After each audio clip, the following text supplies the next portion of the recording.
Hi boys and girls, I have another read aloud for you, and today we will be reading A Map into the World, written by Kayla Yang and illustrated by So Kim. A watermelon growing big and round, a yellow leaf fallen from a tree, handful of glittering snow, the first worm of spring. As the seasons change, so does a young girl's world. She moves into a new home with her family and encounters both birth and death. As this curious girl explores life inside of her house and beyond, she collects bits of her world. But who are her treasures for? Kayla Yang's picture book debut tells the heartfelt story of a young Hmong girl seeking beauty and connection to a busy world, lushly illustrated by Sue Kim. A Map into the World by Kayla Yang, illustrated by So Kim.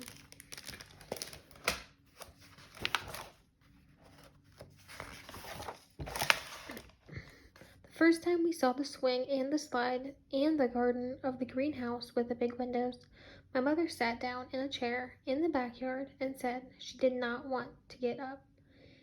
Tay-Tays and I looked at the garden, and she pointed out tomatoes, green beans, and a watermelon, round as my mother's belly. Tay-Tays knelt down to touch the dirt. I asked my mother if I could try the swing, and she said, "Yes, Pajnob." Pajnob is the little girl's name.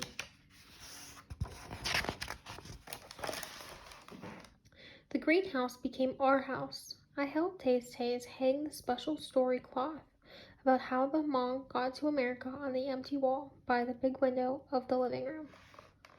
So this is the Hmong, and it tells a story.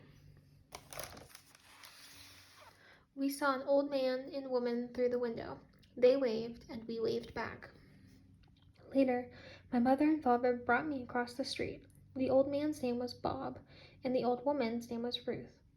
Up close, I could see that they were even older than Tay-Tays.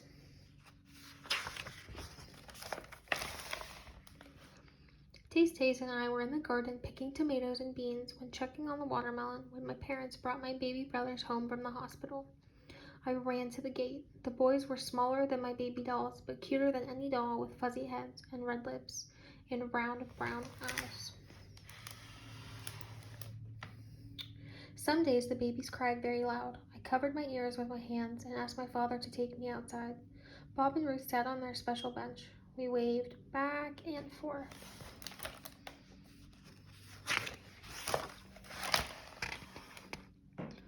The leaves of the two ginkgo trees by Bob and Ruth's house turned yellow like apricots. One day, a brisk wind blew and the fan-shaped leaves came flying down. They covered the grass in the street and the dark mouth of the drain. Bob raked while Ruth sat and watched.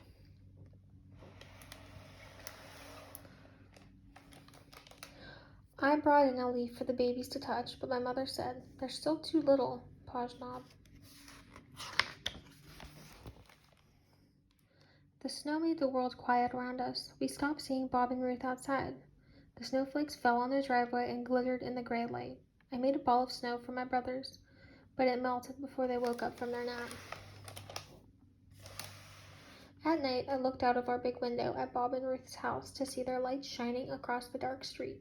Sometimes, I saw a shape of a person looking back at me.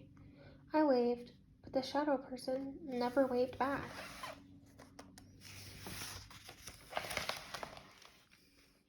On a cold morning, cars came to our block, filling the street.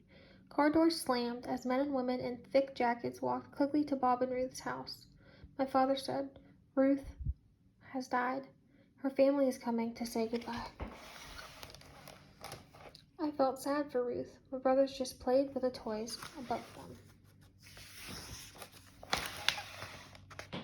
The cars kept coming and going the next day and the next. I swayed back and forth on my toes by the big window.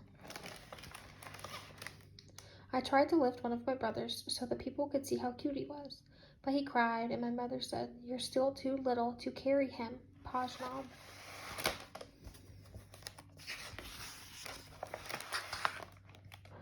After the Hmong New Year, my baby brother learned how to sit on their own, and we still all sat looking out the window together. I clapped for them while a plane flew across the high skies. They laughed every time. The house across the street looked empty. The gringo trees reached for the sky with their thin fingers.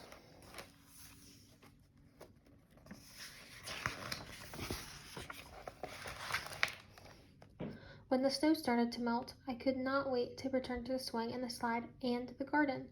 My baby brothers crawled all over the floor, underneath the table and the chairs.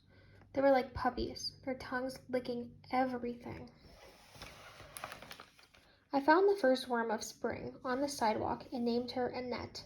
I wanted to bring her inside so my brothers could watch her wiggle, but my mother said, "I don't think so, Pajnob."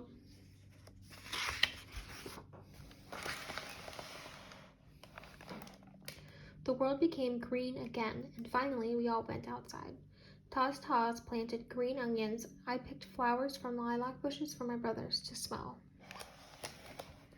They opened their mouths and tried to eat them. My mother said, "Do not let them eat the flowers, Pajnob."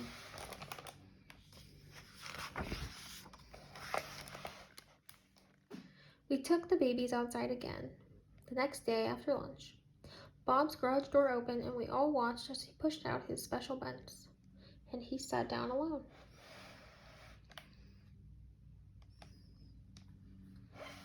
I pulled on my mother's sleeve until she looked at me.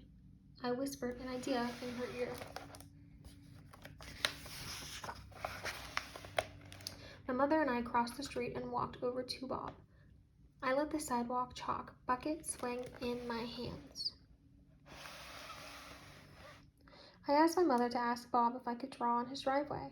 I said, "If he doesn't like it, the rain will come and wash it away." Bob nodded and said, "Go ahead."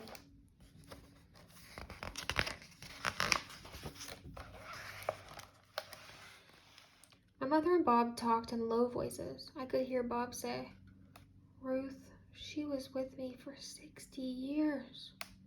I started my picture with a teardrop.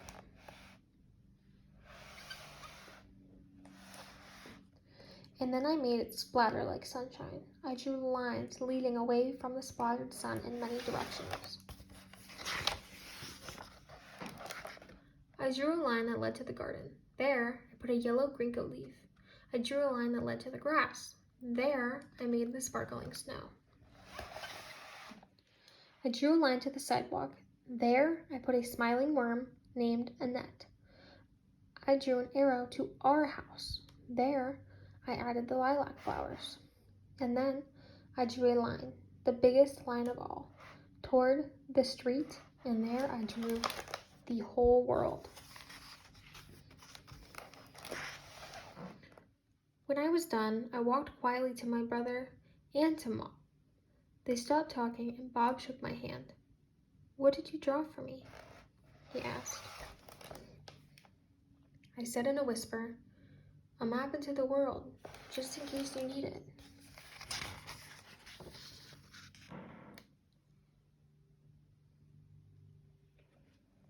Bob said, "I think I might." Boys and girls, that was the end of our read aloud, and I have two very important questions to ask. The first question is, why do you think Pajnob drew the whole world on his driveway and on the road? What would Bob benefit from her chalk drawings?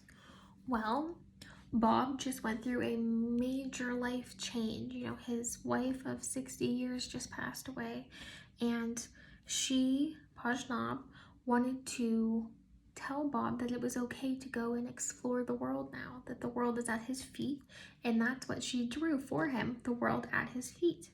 Now, the next question is, who is Taz? Remember, Taz hung up the song on the wall and it told a story, and she was also in the garden with Pajnob. So who is she? Well, another very important clue, if you have not figured it out yet, was that Bob and Ruth seemed to be the same age, if not a little older than Taz. So who was she? Yes, Taz was Pajnob's grandmother. Lastly, if you were Pajnob and your neighbor across the street was going through the same situation that Bob is going through, what would you draw on his driveway and why? All right, guys, thank you for listening. Have a great day. Bye.